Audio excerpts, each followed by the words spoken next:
Nabi Ilyas alaihissalam adalah keturunan keempat dari Nabi Harun alaihissalam dengan nama lengkap Ilyas bin Finhaus bin Azar bin Harun bin Imron bin Kohits bin Aziz bin Lawai bin Yakub bin Ishak bin Ibrahim.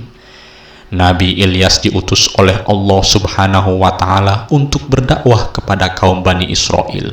Nabi Ilyas merupakan keturunan keluarga dari Nabi Harun alaihissalam yang bernama Ibnu Yasin bin Finhaus bin Al-Ijar bin Harun. Nabi Ilyas lahir pada tahun 910 sebelum Masehi di Ba'labak, Libanon. Nabi Ilyas diutus di daerah Ba'labak sebelah barat Damaskus, di mana penduduknya yaitu kaum Bani Israel menyembah berhala.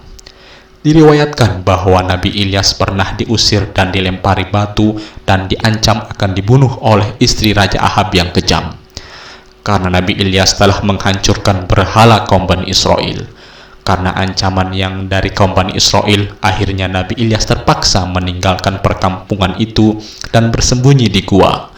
Selama berada di dalam gua, Allah Subhanahu wa Ta'ala memberikan bantuan berupa burung gagak yang membawa makanan untuk dimakan oleh Nabi Ilyas alaihissalam. Ketika persembunyiannya Nabi Ilyas diketahui oleh kelompok Bani Israel, Nabi Ilyas kemudian berpindah tempat, menemukan rumah terpencil. Kemudian Nabi Ilyas memberikan salam dan bertemulah dengan salah satu tuan rumah yang merupakan seorang perempuan. Kemudian Nabi Ilyas alaihissalam meminta izin untuk bersembunyi. Saat itu ada seorang laki-laki dari anggota keluarga tersebut sedang sakit parah. Kemudian Nabi Ilyas berdoa kepada Allah Subhanahu wa Ta'ala untuk menyembuhkan anggota keluarga yang sakit tersebut. Akhirnya orang yang sakit tersebut sembuh atas izin Allah Subhanahu wa Ta'ala, yang tidak lain anggota sakit tersebut adalah Nabi Ilyasa, yang tidak lama setelah itu diangkat menjadi nabi setelah belajar bersama Nabi Ilyas. Kemudian mengikuti ajaran Nabi Ilyas dan ikut berdakwah bersama Nabi Ilyas. Kaum Bani Israel sangat menentang ajaran Nabi Ilyas alaihissalam. Bahkan suatu ketika Allah Subhanahu wa Ta'ala menurunkan azab berupa kekeringan selama 3 tahun agar mereka taubat dan sadar. Akan tetapi justru kaum Bani Israel tetap berbuat maksiat dengan terus menentang dan menyembah berhala. Kemudian Allah Subhanahu wa Ta'ala menguji kaum Bani Israel dengan cara mendatangkan hujan agar mereka bersyukur kepada Allah Subhanahu wa Ta'ala.